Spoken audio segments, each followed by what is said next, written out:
Hi, I'm Adam Peltzman, and you're watching a podcast where nostalgia comes alive. It's Jake's Happy Nostalgia Show. Roll it! Welcome to Jake's Happy Nostalgia Show, where nostalgia comes alive. Join Jake and his friends on a journey through pop culture of the past, where they interview professionals in the worlds of acting, directing, writing, puppeteering, and so much more. Who will they be chatting with today? Find out in this Jake's Happy Nostalgia Show episode. Hello everyone, welcome to this episode of Jake's Happy Nostalgia Show, where nostalgia comes alive. Happy here with us. Thank you for joining. As always, I'm your host, Jake Duffenbaugh. Me today, as always, our co-hosts, Chris Bixby and Matt Bingle. How you guys doing? Doing wonderful. Doing amazing. Hello everybody, glad you're with us. How are you, Jake? Doing great as always, Matt. Thank you for asking. Yes, and we have a guest co-host joining us. You probably remember seeing him in our previous interview with Josh Dela Cruz. His name is Jayson. Happy to have you here, Jayson. How are you, buddy? I'm glad to be here. I'm doing great. Yes. Good to hear, Jayson. Glad you're able to come here again for Josh and now this. So thanks again for you being part of this, Jayson. Yes, and you've seen some of our backgrounds. It should give you a little bit of a hint about today's interview we just taped. Very wonderful interview. Jake, tell everyone about it. Yes, thank you, Chris.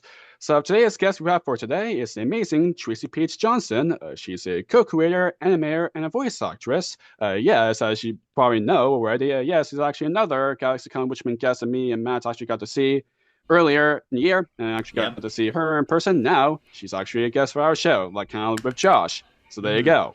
So, of course, a lot of you may know her best throughout children's television side of things for co-creating one of the most popular Nick Jr. series of all time, Blue's Clues. In addition to Blue's Clues, she's also the voice of the main title character, Blue. Recently, she's also a co-creator of a Netflix series, Gabby's Dollhouse, and a lot more. They will touch base her career throughout this special episode, and I hope you all enjoyed this lovely chat. So without further ado, let's all skidoo into our chat with Traci Paige Johnson. See you then. There. Well played.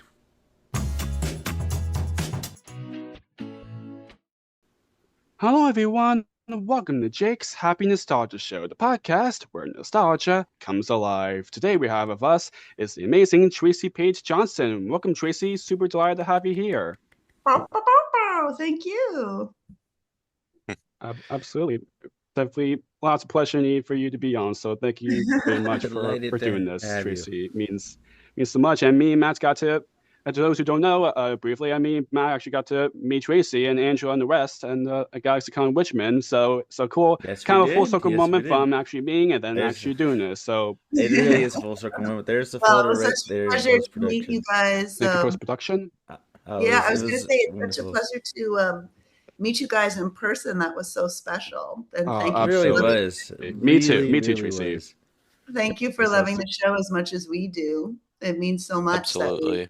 Touched your lives so much and continue to. I love seeing all the Blue's Clues swag in the background. That's so funny. Yes, absolutely. Thank you, Tracy. Again, thank you very much for having you here. So, to kick things off, we know who you are, but for those who don't, could you tell our audience a bit about yourself and what you do? Sure. So, I am one of the co-creators of Blue's Clues and voice of Blue. And that was back in 1995, a long time ago. I knew I wanted to do children's television, and I was working in the field, and I was actually freelancing for Nickelodeon. And I had a meeting with Angela Santamero, who had been at Nickelodeon in the research department, and they were looking to do a play-along show for preschoolers, like a game show for preschoolers. And Angela had done all this research that some kids were talking back to the screen. And she had never done TV production before. So they were looking for another, a producer, someone who had known television, and they hooked us up, and the rest is history. We just sat and brainstormed for 3 months, and our other co-creator, Todd Kessler. And we just, for 3 months, and we did a pilot, and the rest is history. We were actually, this is fun news. I'm just remembering back. Thank you for opening up that vault way back there. It's been so long since talking about it. but we were one of the first shows to use laptop Apple computers. We did our show on After Effects, and yeah, we were one of the very first shows to do that. Just because it was so simple, we could, Right. it wasn't heavy animation. It was we called it storybook animation, very simple, because that's what preschoolers love. So it worked out. Absolutely. That's really cool. Being it's the mid '90s, it was very advanced for the time. Yeah, no, I did not and know that. It's really cool. thank you to Nickelodeon. They were on the forefront of wanting young talent. I mean, where else could I have a show at 25? But just open to new technologies and, just creativity and innovation. Nice. Shout out to Indeed. Nickelodeon. Yes, indeed. So what was your childhood like and how did you grow up? I grew up in northern New Jersey, so I never got it was mountains and trees. I never got the joke of, people talk about, ooh, what exit in New Jersey, like it's ugly and city like. I grew up with the forest as my playground, and we had a backyard forest. Super happy childhood, great parents. I would say I got my artistic ability and creativity from my mom. She was always doing cool crafts and doing homemade Halloween costumes. And, was just always encouraging me and my creativity and the way my brain worked of like, instead of saying no a lot, she would be like, why not? So I remember she had tinfoil out and I had a marker. I'm like, can I draw on tinfoil? And she's like, sure, give it a try. And then if you've never drawn on tinfoil, it's really cool. Like it really shows up and it does some cool things. So I had this like whole gallery of my tinfoil drawings. So just having a very creative childhood when I was young. A lot of animals, loved animals, and a lot of TV. I was a TV baby. I watched a lot of TV. My favorite shows were certainly Sesame Street, the animation more than the puppets. I was always drawn to animation. And then all the Marty Krofft, H&R Puffin stuff. Yes, yeah. All that stuff. I Oh, love those. And the magic. And then there was a show. I don't know. Are you guys on the East Coast or West Coast? Where are you all East located? Coast. East Coast. There was a show East on the Coast, yeah, we're all East Coast, yeah. called Magic Garden. Oh, And yeah, yes. Right. Heard of it, yeah. Okay. Paula and Carol. And they would just, sing and they would talk to the camera and they had that same energy and creativity. So those always stayed with me, and certainly Schoolhouse Rock. So Yes, yeah. when I in high school, I got involved with a TV show called Beyond Our Control.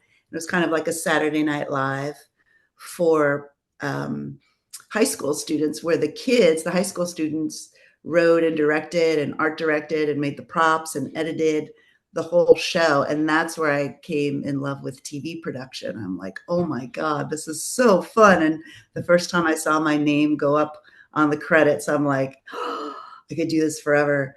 So I knew I loved kids and I thought I was going to be a teacher. But then I ended up, once I did that in high school, I knew I loved TV production. So then I studied TV, radio, television, film at Northwestern University in Chicago, and minored in child development. So then I did everything I did for school at Northwestern was always kid related. So I have some great early animations, which someday I need to transfer those. So, to have them, but those are really fun. You look back and they're a little cringeworthy, but the creativity and the imagination is there for sure. Absolutely. So now you kind of touched up on it a bit ago, but did you always want to work in animation or children's television as a career? Yeah, I did. Once in high school, I mean, I didn't say, when I was 5 that, ooh, I want to work in TV and do kid shows. When I was a kid, I thought it was going to be a veterinarian. And then I thought maybe art teacher or something like that. But then in high school, it became very clear that I loved television production. And then I Nice. studied kids, and even in high school, I would do all these cutout animations. Like there was a show called The A-Team, and I remember that was Mr. T. I don't know if you guys know Mr. T, but I did. Oh, sure, yeah. I did a cutout. I did a cutout art, and one of my cutouts was of Mr. T. Mr. T on a stick. I wish I still had him, but I always worked in the medium of cut paper. And then when I went to college, I just did a lot of cutout animation and created my own style, which was great, which was fun to do. And Nickelodeon appreciated that. The competition was fierce, but I think they liked that I had a different and new aesthetic to bring to the world. It's wonderful. Nice. Hello, Tracy. It's a pleasure to meet you, by the way. Pleasure, Jayson. Okay, so my question is, because you touched up about this a bit earlier, you're best for creating a long Nick Jr. series, Blue's Clues. How did the original idea for that came about? Well, as I said, Angela had done some research about a play-along show of kids really talking back to the screen. So, there was a show called Double Dare that was at Nickelodeon. And that was yeah. Double Dare. And let you in on a little behind how the sausage is made. A lot of networks like those reality shows and live action shows because they're cheaper to produce than animation, right? Because you don't have to hand drawn and paint. Like once you have the set, it's just live to tape and you just have to edit it. So it costs less money. They wanted that idea of doing that for preschoolers, of doing like a play along show for preschoolers, but you couldn't really it wouldn't work well having preschoolers doing obstacle courses and competing against each other. And like, that's not really preschool appropriate for TV. I mean, sure, in a little classroom. But we thought of, Angela had done like a little script of like having I think it was a host who was under a blanket, how preschoolers love peekaboo, like doing peekaboo, peekaboo. And that kind of set the tone of, like, what if it's kind of a play date and a think-along show with an adult or someone who's like a camp counselor or a cool babysitter and who's talking to Cam, and you do kind of everyday games, and we could do it in animation. And we thought it'd be cool. We had done some research on, there was this show Panique, which I think was from Europe, which was live action in animation. So they shot on a green screen, but they were doing really creative things with it. And we're like, we could create a really simple world and really connect to those preschoolers one-on-one. And then, Angela's research or background was in research and scaffolding. So we scaffold the games to start with the easiest level to the hardest. And as the show progressed, we got from easy to harder. And, we wanted a fun through line. We know that kids love animals. So giving our host a playful, adorable, first she started, I'm sure you guys know this, was a cat. Yeah, right. It was a bunny and then a cat. That's right. It was. Yeah, it went through a lot of different designs before finally becoming a puppy. Right. I believe. And then and then slowly but surely we figured it out. I forget how the clues came about. I think we loved the idea because we loved as a kid, I always loved those drawing shows where you'd see a blank piece of paper and then the artist would draw and you could see it come to life. You could see the drawing come to life. So we kind of threw everything that we loved as kids growing up to put in this show. So that was one of them. Angela, certainly Mr. Rogers, having that whole. Oh, yeah, for sure. Mr. Mr. Rogers. And, in the art direction too of, loving fruit striped gum and the show Zoom. Growing up they had the striped shirts, so we did striped shirts. Wow. So it was that whole feeling of just putting everything we loved into this show. Real Music, Nick Balaban and Mike Rubin. Nick Balaban and Michael Rubin, Nick. they are So so talented. talented. They're with so music-wise, talented. which of Yeah, course, so which of actually, course we got to chat previously with Nick Balaban. Oh. He's great. He's wonderful. It's very sweet, actually.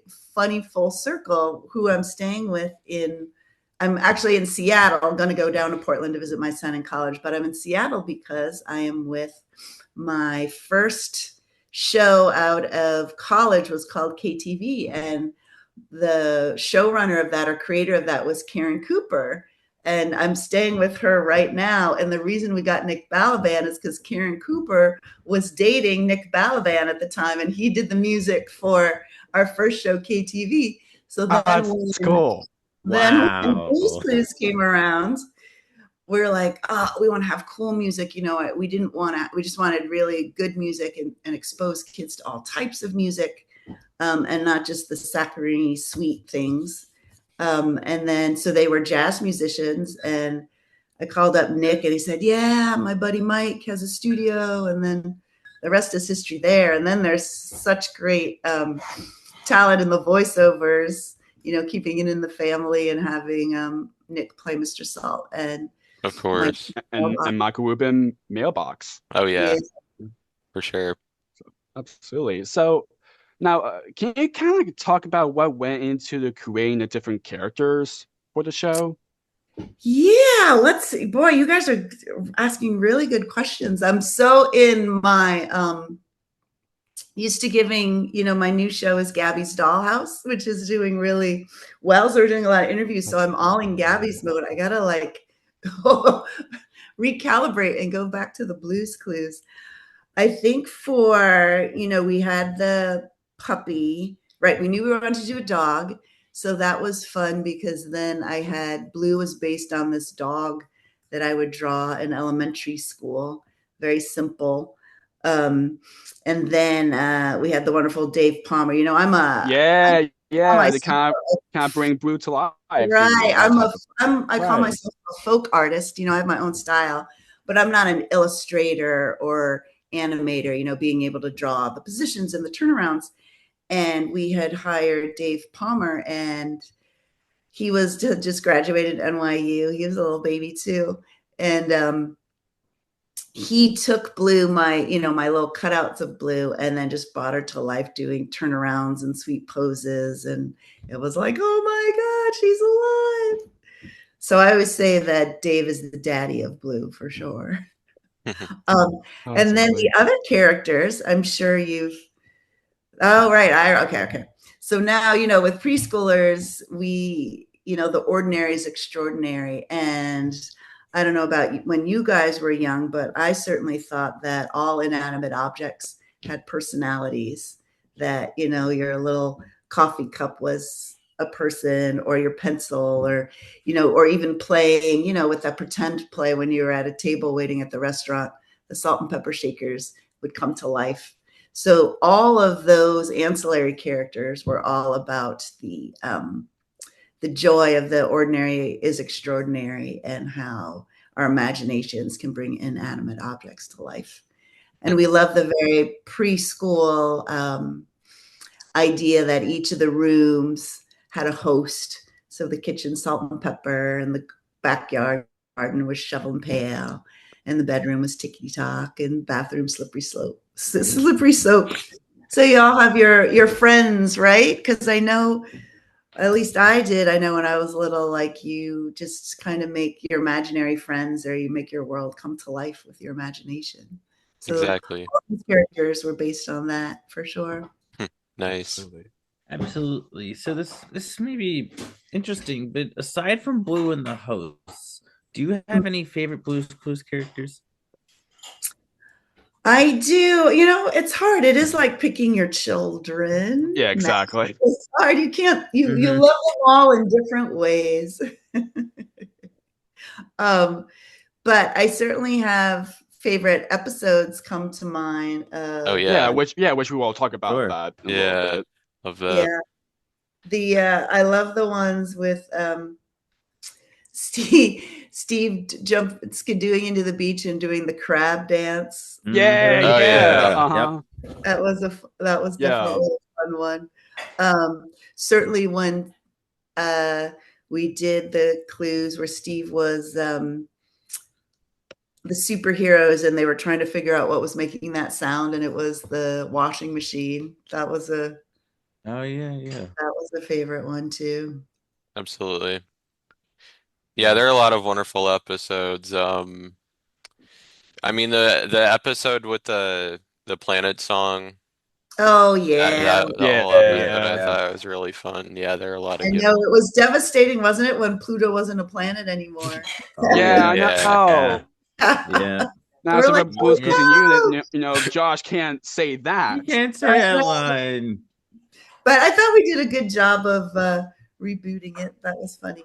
Yeah, and it was so fun for when Steve went to college and bringing Joe and getting to know Joe, and then the whole reboot was just so exciting to be able to do that. To And bring it back. Yeah. Josh was just an amazing Love Josh. friend, Yeah. so Josh, adorable. great. Great. He's so lovely. And then to refresh all the the old songs like the Planet song. Mhm. And we're excited. I think it's coming up shortly. We're going to do another Comic-Con in Rhode Island where we're all going to get together. I'm going to see Josh, nice. and Donovan, and Angela again. Oh, nice. It's wonderful. That's wonderful. And of course, you can't forget about, the first time Blue's Clues got to have a movie. I know, right? Blue's big musical movie. Yeah. Yeah, that was Yes. so special. And Wade Charles got to be involved in that. Yeah, Ray it Charles, was. We had a wonderful production company, Boxell. They were in Mexico City or Tijuana, and they did an amazing job of bringing the 2D characters to 3D, and that was really magical. Like seeing Salt and Pepper with their real glass bottoms, and seeing the room. I'm sure you guys saw when we were in the living room, and then you did like a 360 pan around the living room. You're like, oh my God, we're in the house. That blew our minds too. And then Matt, our director, Matt Swarsky, and the dancing that was done with Lindsay was just, and Craig, it blew our minds. It took it to the next level. And that was definitely a team effort. And that Angela's amazing script and Rainbow Puppy. And I mean, that was such a glorious experience. And then especially, post-pandemic that was kind of the first production. We were still wearing masks, but it was summertime, but we shot all over New York City. So now, in the middle of Times Square and Central Park. Yeah, it was Big City Adventure. Love that. Oh my God. So yeah. now when we those two films, Sea Adventure and Big Musicals, such wonderful films. So now when we walk around the city, I have all these great memories of shooting the movie, and it's just talk about nostalgia. My heart's like, oh, that was so great. That's wonderful. That's so lovely. That's yes. great. Since we already talked about like the episodes, of course. I mean, there's so many that we really can go on. Like for example, like Blue's Big Pajama Party and Blue's Big Treasure Hunt, where McClanahan was one of the grandma. That was grandma. an honor. Yeah, I directed that one, and it was such a pleasure to have a golden girl. And she was such a trooper. She wore that long green striped dress. I'm sure it was not very flattering. She looked great in it, though. Absolutely. And Jason's favorite episode, they love a Blue Stock. I love Blue Stock. Yeah. And of course, in the holiday episodes, and of course, you can't forget Blue's birthday too. Blue's birthday. Happy birthday. Where so many celebrities got to say happy birthday, like even Rosie O'Donnell and the sisters of Murray sisters of the sister and Gloria Estefan. It's so great. Yep, that's great. Yeah, that was fun. Yeah, I literally just found this out like not long ago. So there was this like press thing because for those who don't know, there were PC games based off of some of the episodes. Blue's Birthday Adventure, which I remember playing these games so many times during my school days. It was it was the best. I had found a press kit like not that long ago, and I had found out that the primetime airing, because the premiere of Blue's Birthday aired in prime time, people. The That's primetime right. air the primetime airing of Blue's Birthday actually beat out The Simpsons. Wow. Oh, interesting. You gotta send Wow, me that's that crazy. stat. I gotta It print did. that out. I had no idea. Or if I did, I Yeah, forgot about it. yeah, That's wonderful. yeah. Wow. I'll have to send it to you somehow. Yeah, Because it's just that's because Simpsons wonderful. was huge. Just like, wait, Blue beat the Simpsons? How? What? I know But that's exactly. how big Video Blues Clues was back then. It was a Yeah, it was a different phenomenon. world because we didn't have streaming, right? So there was only like No, a few Just networks. VHS and DVDs and Yeah. Yeah, well the tapes hadn't come out at the time. I think it yeah. was later on. And In even 98 DVDs, too. for a while was just yeah. VHS, Yeah, you know. Mhm. good old So VHS tape. yes, so in addition to co-creating the show, you're also the voice of the title character Blue. How was it kind of decided that you would become Blue's voice? Well, when we did the pilot, we didn't have a lot of money to do the pilot, and at that point, we knew that Blue. We called her she was a preschooler. So we called her the pre-verbal puppy.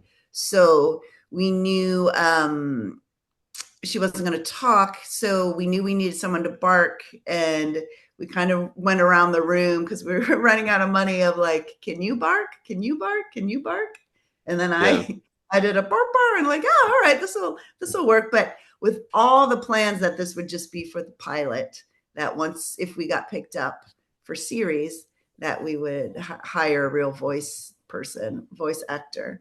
And then once we were testing the pilot, we heard it so many, and the kids love the voice. Everybody got used to my voice. We called it demo love because you're doing a demonstration of the voice, and the pilot is a demonstration of what the show is.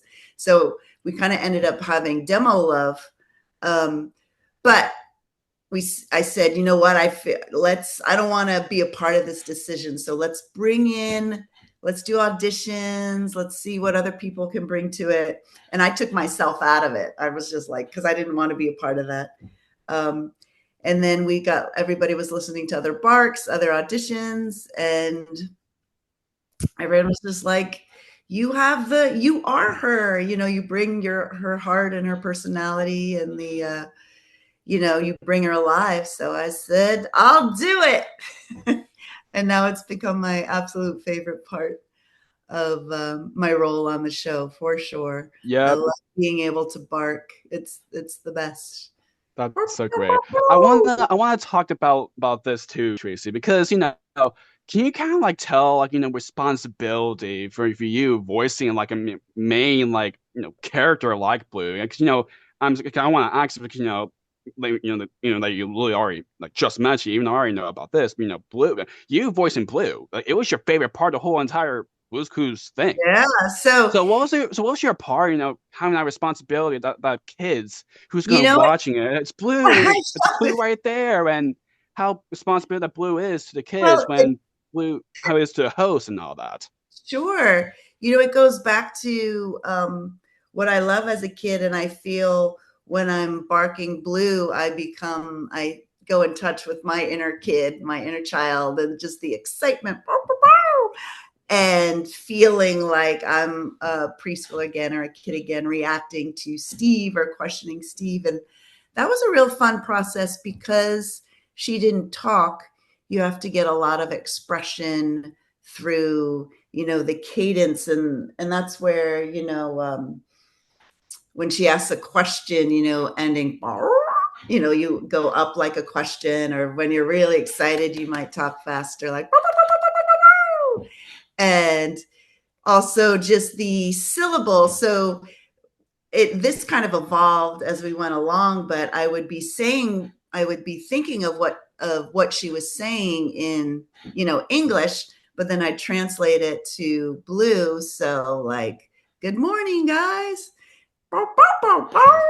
So in my head, I'm saying, good morning, guys. And then what's fun is that, when I would bark for kids, a lot of Usually I do it over the phone though, because it would freak them out. If we barked in front of them, they thought that I ate Right, them. right. Because I remember you kind of talked about like other like interviews that are like, yeah, I think it's not a good idea because it makes the kid more more like not really like they might not get it if you're No, doing it they like in think that I person. ate her. They were confused by the whole thing. yeah. They'd be like, "Oh my God, she ate Blue!" So right. But what's fun is that the imagination. What's great is if I was talking to them on the phone, I'd say, "Bow, bow, bow, bow," and they would just make up what I was saying, like, "You like pizza?" And I'd be like, "Bow, bow, bow, bow." So they would take whatever they thought I was saying, and they would have the conversation. So it worked out beautifully. It was wonderful. That's awesome. It's interesting. Kathleen Hurlis does a lot of conventions as well, and I don't know. Yeah, but it's like Dora, but them actually closing their eyes. Yep, Now it's actually Dora instead of them seeing how Kathleen does with her mouth doing Dora. It makes it. Interesting. That's a good tip. So illusion.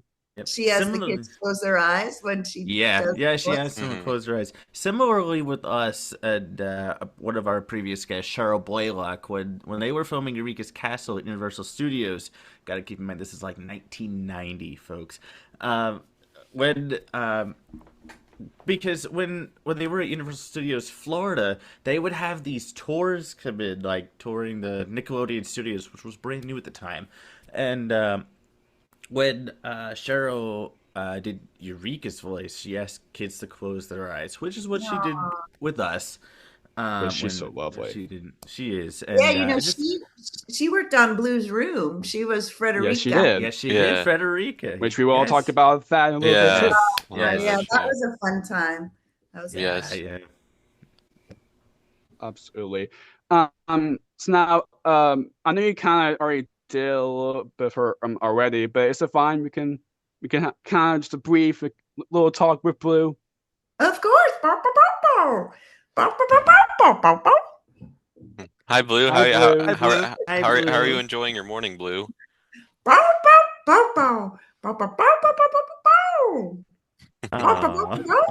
She asked, "Do you guys want to sing? Should we sing a song? Should we do?" Sure. What song? What song, Blue? What song we can do? One. We are looking for Blues Clues. We are looking for Blues Clues. We are looking for Blues Clues. We are looking for Blues Clues. It's a really great game. I wonder where they are. Oh, that's awesome. That's great. How's Steve and Joe and Josh and the West? They're so good. I was just actually I'm not a big fan of phones because I feel like they're like the robots taking over our lives. But one thing I do like of the phones have been Google Photos. They'll like do throwbacks or they'll put like movies together too. Like come up in your feed. And a movie came up in my feed of when we were in Toronto filming a Christmas special with all of them. So it was like like for Christmas, right? Behind the scenes of like, because I was taking lots of pictures, and I was like, and so I sent it to them, and we were reminiscing. That was so sweet. That was so fun. Just that time together.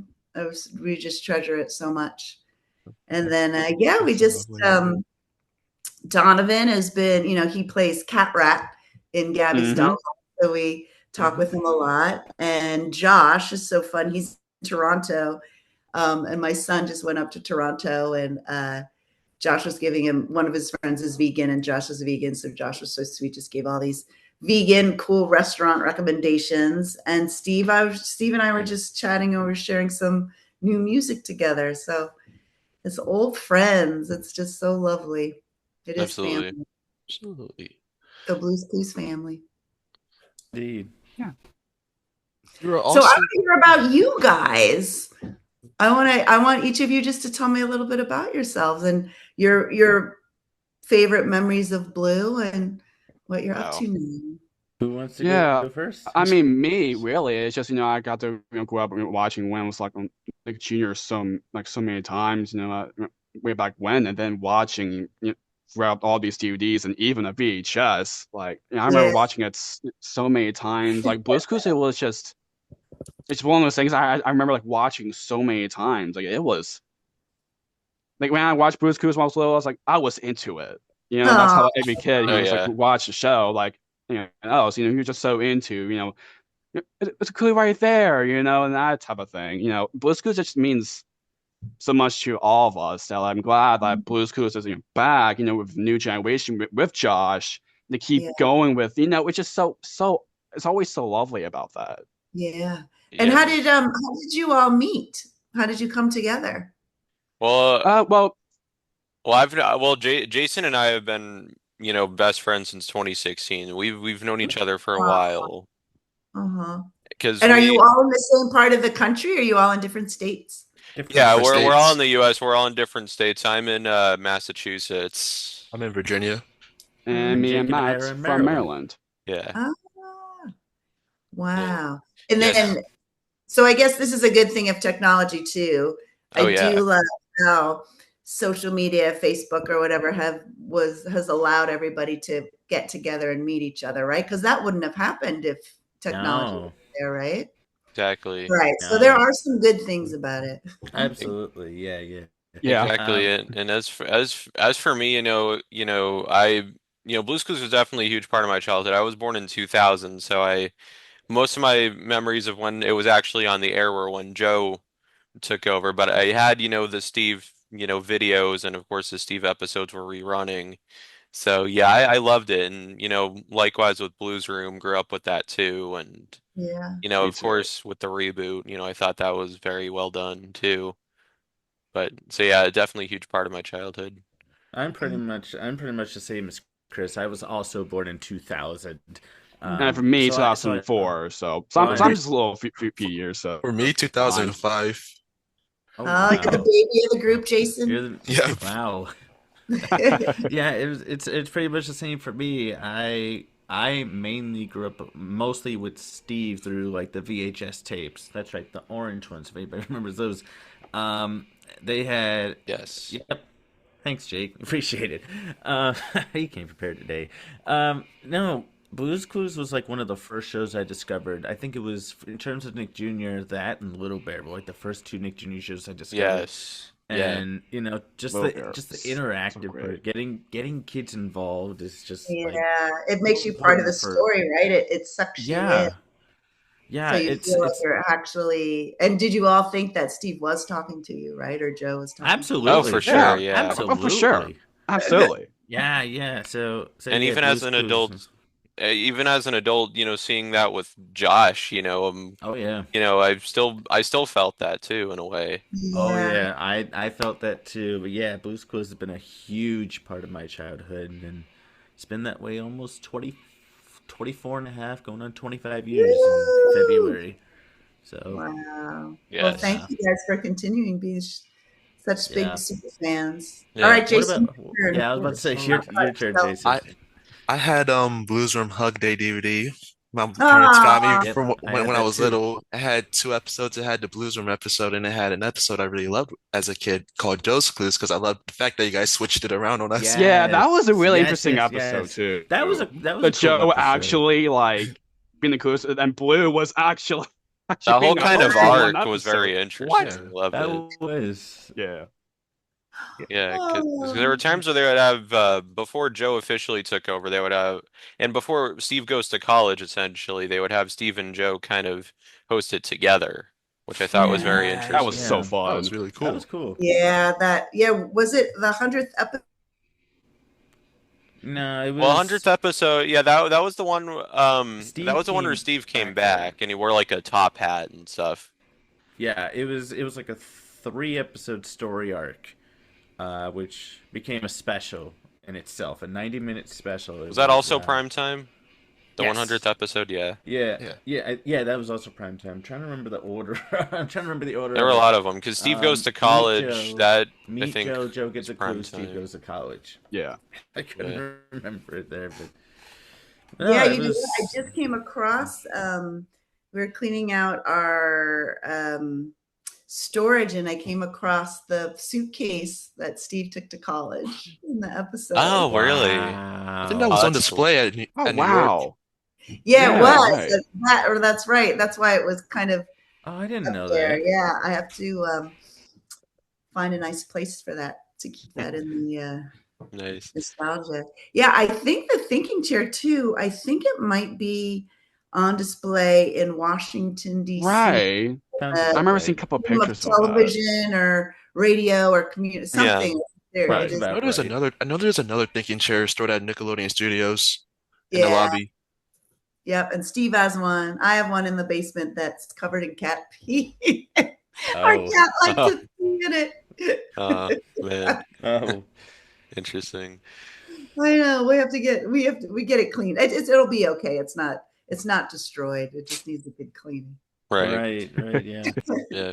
You're a bit the design director of the show. Like, you guys created so many locations, mainly for Skidooing. What was that like? It was fun. You know why? Because we Yeah. could, the house had a certain look and aesthetic to it. But what was wonderful when we went to the Skidoos, we could do whatever we want. We could do a chalk world. We could do a candy world.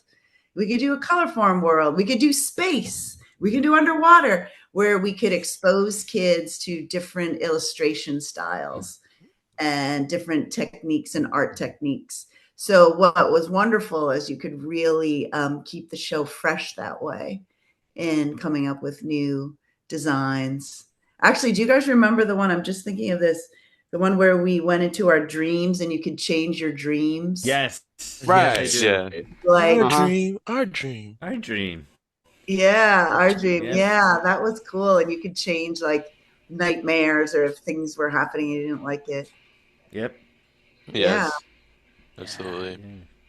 So, kind of, I guess since we'll be wrapping up soon, I guess I do kind of have to ask, overall, how does it feel to you that, after all these years, Blue's Clues still has such a huge following, Because, Blues Room happened, Blues Clues and You happened, and, not only did the original fans of Blues Clues kind of tune into this reboot, but it also, spawned, a whole new generation of fans. So how does that kind of feel to you that It after so many years? Yeah. it warms my heart. And actually, as I'm getting older, I'm 55 now, and I'm smiling because my eldest son is your guys' age. He was born in 2000, and what I love is just that. And I'm going to start to cry talking about it, but just all the love that we put into Blue is in you guys now, and it's passing the baton to you. And you guys are all the kids who grew up watching Blues Clues are, becoming adults and making their marks in the world. And it's just so beautiful to all of us that all the messaging of you can do whatever you want to do, just one step at a time, and friendship and caring and love, that it's all in all of you, and we've those 1,000 points of light, and that all these kids all around the globe are spreading that love, and it'll continue to spread. So it makes me very happy, very proud, very warm, and just fills me with such love and pride. Definitely. So thank you for continuing on her legacy. Oh, for with all sure. the love and making the world a Absolutely. better place with you guys in it. Absolutely. But yeah, Absolutely. I mean, it's great to have a show like that where kids can actually have time to think about, it's that, because there are shows out there that can be like, I mean, fast paced. I mean, it's good. I mean, it's great and all, but there's something special when it's just you actually have a moment to think what's the right thing. Yeah, Kind of how sure. Mr. Rogers was. Yeah, that was all Angela and the research of giving kids a chance Oh, yeah. time to, the 3-beat pause to give it time to answer. Yes. Yes. Absolutely. So moving on from Blue's Clues briefly, as you mentioned earlier, you created Gabby's Dollhouse for Netflix, as well as Super Y. What was briefly your part in creating those? Well, Super Y was with Angela, And actually, originally with Jen Toomey, who's my co-creator on Gabby's, she was executive producer and a writer on Blue's Clues, which has been fun. So it's just great to, as you guys are friends, like imagine creating shows together with your friends. It's just the best. Yeah, It is, yeah. And I have had such a blast now working on Gabby's Dollhouse, which we're working on a movie too, which is great for Nice. Gabby's. Nice. Yep. Yeah, that's right. Yeah, I've heard about that. But Yeah. it's a Looking dream forward to job. that. It's just so fun to, and we're just so tickled that Gabby's has had the outreach as much as Blue's Clues had back in the day. It's in wonderful. streaming. It's been a wonderful, and actually, as Blue was in the Thanksgiving Day Parade. Yes, Gabby's yes, doing she the Thanksgiving did. Day Parade. So Gabby and Pandy are going to be in the Thanksgiving Day Parade as a balloon this year. That's That's cool. great. Nice. Awesome. I mean, I'm Nice. sure that you and Angel will be like actually like, oh my gosh, Blue's Clues folks in the Macy's parade, and then seeing Steve, Donovan, and Josh actually sing a song together. Oh, that was the that was best. such a We had cool so much moment. fun. Or But for somebody. me, the little girl in me, I would say that was the pinnacle, the Thanksgiving Day balloon, because when I was little, I would watch and love the balloons going by. So the little kid in me, I think that was like the ultimate moment when Blue became a balloon in the Thanksgiving Day Parade. Yeah. That was That's awesome. Yes. Love to hear. So now except doing Gabby's Dollhouse and other things, can you share any projects you're currently working on? I'm working on a new something we can't talk about, but there is something in the works. Well, whatever it is, we're looking forward to it. Absolutely. Yeah, Yeah. so to wrap this up, so this last question that our guest co-host Jayson is going to ask is a question we ask all of our guests at the end. Go ahead, Jayson. Yes. So when you think about nostalgia, how would you define it in your term? Oh, nostalgia it's feeling the warm. It's that warm feeling, and just kind of, it just brings a smile to your face and warmth and a memory that you treasure. And also it does have a little tint of sadness in it, just like, Yeah. it's like, it was like a bubble that, that burst. It's not there anymore, but it was there. And when it was there, it was just so lovely, but you just feel so grateful that it happened and that you were a part of that experience. So you have that, but that's to me what nostalgia is. It's so funny that you bring that up because I've been feeling very nostalgic lately. Yes, that's what our show. That's what our whole show is about. The kids are growing up. Yeah. The world is changing, and I think every generation looks back like, oh, it was so much simpler back then. But it's just part of growing up. Yes, So absolutely. I'm curious, though. I know you have a lot of nostalgia. Do you guys what are your new shows that you like? Do you watch any new stuff? Yeah. Oh yeah. Donkey Don Hody Quixote on PBS is on great. PBS Great and show. God, what are I mean, it's great shows that's there now. Oh yeah, Look at Wombats. Yeah, Okay, and Wombats I on mean PBS. it's Another been out great for show. a long time now, but Angela creating Daniel Tiger's Neighborhood. Yeah. I really thought that Yes. was a great way for them to continue the Mr. Rogers. Yeah, wasn't it? franchise. Yeah, Absolutely. that's one of my Mr. Rogers plush right there. Yeah. How about Oh that? yeah, there you go. Yeah. Well, Tracy, this was a blast. Thank you so much for taking the time to do this. Glad we were able to make it happen. All right. And will you guys do Yes. me a favor, being a mom of kids your age? Will you, everybody, go to your parents and just say thank you for raising me? Absolutely, yes. Absolutely. Say yes. I love you, Absolutely. and Blue says a big thank you for raising such amazing gentlemen. Yes. Say Well, good job, Yes, parents. and great to Yes. meet you too. And great to meet you too, Blue. All And looking right. forward whenever Yes. seeing her again to play Blues Clues again with Josh very soon All right. on Nick Jr. very soon. yeah, bye, Tracy. Bye, Tracy. Bye, Jason. Blue. Bye. Thanks again, you two. That was fun. Yes, it was fun, and it's goodbye from us as well. We absolutely enjoyed our time speaking with the wonderful Traci Paige Johnson. Keep on the lookout for more wonderful interviews coming your way. And as always, what do you say, Jake? Keep nostalgia alive. Take care, everyone. See you next time. Take care. Bye. Bye-bye. Bye. Thank you for tuning in to another wonderful Jake's Happy Nostalgia Show episode. Be sure to follow Jake and the Happy Nostalgia team on social media, check out our website, and stream the show wherever you find your favorite podcasts. And as always, remember to keep nostalgia alive. Bye-bye.